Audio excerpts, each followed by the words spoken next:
Hello everyone, आज है 15 मार्च और आज इस वीडियो में हम बात करने जा रहे हैं इंडियन ऑयल के बारे में। इसके अलावा बीपीसीएल और एचपीसीएल के बारे में भी बात करेंगे। भाई साहब, भयंकर गिरावट यहाँ पर देखने को मिली है। कल एक खबर आई और आज ये जो ऑयल मार्केटिंग कंपनियां हैं वहाँ पर सीधा 7-8% का डिक्लाइन देखने को मिल गया।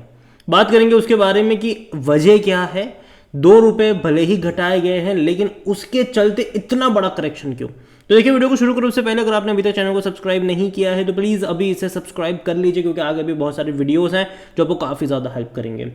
तो अगेन मैं कह दूं कि ये जो डिक्लाइन आ रहा है ये टेम्पररी है, लेकिन हाँ, ये कहना कि आज ही की गिरावट रहेगी ये भी जल्दबाजी होगी। भैया, डेफिनेटली उसका असर कुछ टाइम के लिए देखने को मिलेगा, लेकिन लॉन्गर रन में डेफिनेटली ये वो कंपनियां ज़रूर रहेंगी जो वापस से एक अच्छे खासे प्राइस पे पहुंचेगी। इंडियन ऑयल की अगर मैं बात करूं तो 7% की गिरावट है और एक महीने में देखोगे तो लगातार ये गिर रहा है 190 रुपए के लेवल से। क्योंकि देखो, एक्सपेक्टेशन हमेशा ये होता है कि जब भी इलेक्शंस नज़दीक आते हैं तो पेट्रोल डीजल के दाम सबसे पहले गवर्नमेंट कम करना शुरू करती है और उसका जो बोझ होता है वो ऑयल मार्केटिंग कंपनियों के ऊपर पड़ता है। अगर आप देखोगे तो पहले एक अच्छी रफ्तार देखी हमने, 85 रुपए से भाई साहब 200 के करीब जाते देखा था इसको, 190 रुपए से ऊपर निकला ही था ये। उसके बाद जो गिरावट शुरू हुई है वो तो अभी शुरुआत है, अभी कुछ दिन और चलेगा, कुछ दिन और चलेगा। हालांकि एक्सपेक्टेशन अगर मान लीजिए कि ये जो पहली बार का ही रेट कट होगा तो ये अच्छा, मतलब प्राइस कट होगा तो ये अच्छी बात होगी। लेकिन अगर आगे भी कोई और प्राइस कट करा, 2-3 रुपए और अगर कम करे आगे भी इलेक्शन के कुछ टाइम पहले, तब शायद और बड़े करेक्शन भी तब आएंगे। लेकिन मैं मानता हूं कि इलेक्शन के बाद वापस से तेज़ी इन कंपनियों में आपको लौटती हुई नजर आएगी, क्योंकि जितने कम करेंगे प्राइस बाद में इलेक्शन के बाद उससे ज़्यादा बढ़ा भी देंगे। ठीक है, तो ये होगा यहाँ पर। और आज अगर आप देखो ये वो कंपनियां ज़रूर है जो अच्छा खासा डिविडेंड भी पे करती है। तो जो लोग सस्ते दाम पे खरीदने में कामयाब होते हैं वो लॉन्ग टर्म के लिए अच्छा खासा डिविडेंड खाते रहते हैं यहाँ पर। अगर आप देखो तो ऑल टाइम हाई बनाया था इसने, काफ़ी अच्छी तेज़ी आई थी, वापस अभी गिरावट देखने को मिल ज़रूर रही है।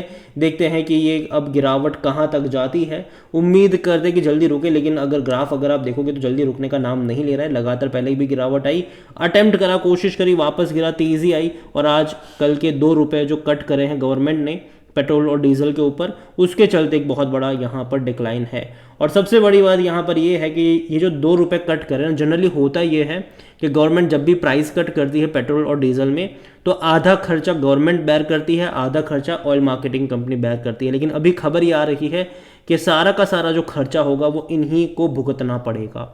यहाँ पर अगर आप देखोगे तो आज गिरावट आई, यहाँ पर 7% तक गिर चुका है। यहाँ पर हम बात ये भी करेंगे CLA से, Morgan Stanley, Motilal Oswal, city, JM की क्या यहाँ पर कहना है।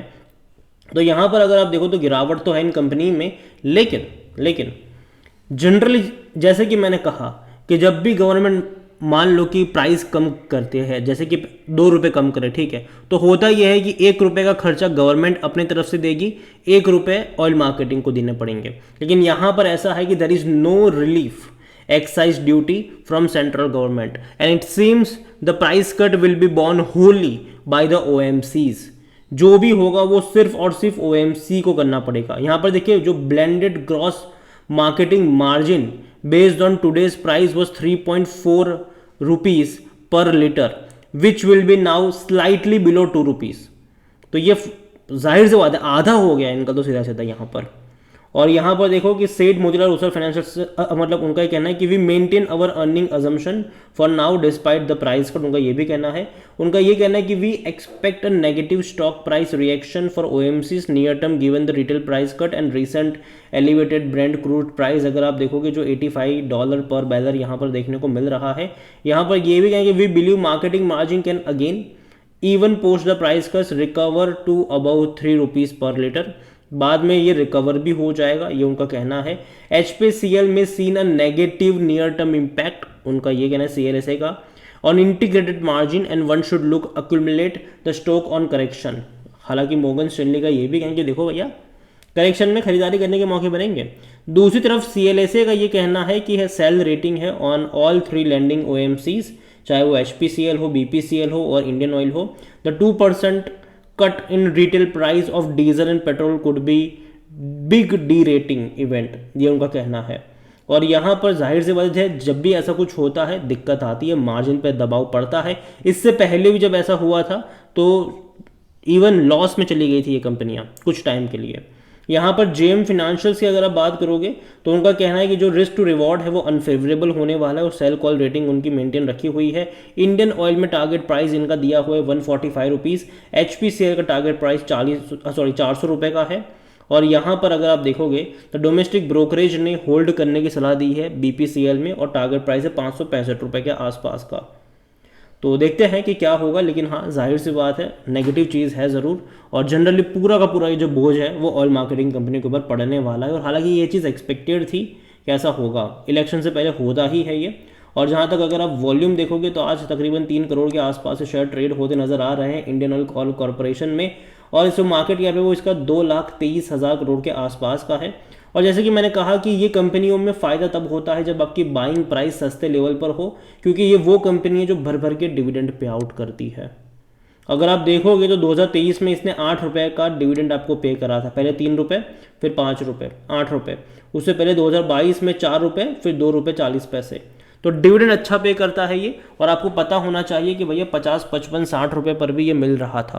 और अगर कोई कंपनी का शेयर अगर 60 रुपये पर आपको मिल रहा है, साल का 8 रुपये का डिविडेंड पे करता है, तो 15% 12 से 15% रिटर्न आपका सिर्फ डिविडेंड से हर साल बन रहा है। और शेयर में जो तेज़ी आती है वो अलग से। और यही वजह है कि जब भी गिरावट आएगी मैं इतना ही कहूँगी, देखो यहाँ पर मौके बनने वाले हैं। हालांकि अभी नहीं, देखो अभी नहीं है भैया, 2-3 दिन रुको यहाँ पर, ठीक है। अगला हफ्ता भी जाने दो, यहाँ पर कुछ मत करो। लेकिन कहाँ पर सपोर्ट है वो भी हम आगे बात करेंगे। जहाँ तक इंडियन ऑयल में देखा जाए तो 5 का पी सस्ता है ये अभी भी। सेक्टर पी 22 का है।